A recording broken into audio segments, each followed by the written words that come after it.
സംസ്ഥാനത്ത് പാമ്പുകടിയേൽക്കുന്നവരുടെ എണ്ണം വർദ്ധിക്കുന്നു.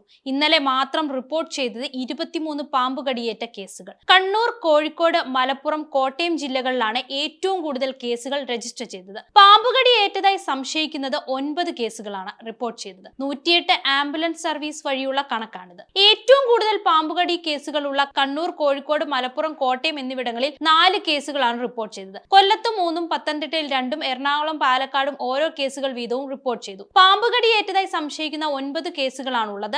കൊല്ലത്തും കോഴിക്കോടും 2ഉം, കണ്ണൂർ, മലപ്പുറം, കോട്ടയം, പാലക്കാട്, തിരുവനന്തപുരം എന്നിവിടങ്ങളിൽ ഓരോ കേസ് വീതവും റിപ്പോർട്ട് ചെയ്തു. പാമ്പുകടി ഏൽക്കാതിരിക്കാൻ ശ്രദ്ധിക്കേണ്ട ചില പ്രധാന മുൻകരുതലുകൾ കൂടി പറയാം. വീടിനോട് ചേർന്നുള്ള പുൽക്കാടുകൾ, കരിയിലക്കൂട്ടങ്ങൾ, വിറക് കൂട്ടിയിട്ടിരിക്കുന്ന ഇടങ്ങൾ എന്നിവ കൃത്യമായി വൃത്തിയാക്കുക. വീടിന്റെ വാതിലുകൾക്കും ജനലുകൾക്കും താഴെയുള്ള വിടവുകൾ അടയ്ക്കുക. ചൂട് കാരണം ജനലുകൾ തുറന്നിടുമ്പോൾ നെറ്റുകൾ ഉപയോഗിക്കുന്നത് പാമ്പുകൾ ഉള്ളിൽ കടക്കുന്നത് തടയാൻ സഹായിക്കും. കിണറ്റിൽ നിന്നും വെള്ളം കോരുന്നതിന് മുൻപ് കയറിലോ കപ്പിയിലോ പാമ്പോ മറ്റ് ഇഴജന്തുക്കളോ ഇല്ലെന്ന് ഉറപ്പുവരുത്തുക. ഭക്ഷണാവശിഷ്ടങ്ങൾ അലക്ഷ്യമായി ഇടുന്നത് എലികളെ ആകർഷിക്കും. എലികളെ തേടി പാമ്പുകൾ വീടിനുള്ളിൽ എത്താൻ ഇത് കാരണമാകും. രാത്രിയിൽ പുറത്തിറങ്ങുമ്പോൾ നിർബന്ധമായും ടോർച്ച് കരുതുക. ഹെൽമറ്റ്, ഷൂസ്, ചെരുപ്പുകൾ എന്നിവ വീടിന് പുറത്ത് അഴിച്ചു വെക്കുന്നവർ അവ ധരിക്കുന്നതിന് മുൻപ് പാമ്പുകൾ കയറിയിരിക്കുന്നില്ലെന്ന് ഉറപ്പുവരുത്താൻ നന്നായി കുടഞ്ഞതിനു ശേഷം ഉപയോഗിക്കുക. വാഹനങ്ങളിൽ ഇഴജന്തുക്കൾ കയറിയിട്ടില്ല എന്ന് ഉറപ്പുവരുത്തേണ്ടതാണ്. വേനൽക്കാലത്ത് തറയിൽ പായ വിരിച്ച് ഉറങ്ങുന്നവർ പ്രത്യേകം ശ്രദ്ധിക്കുക.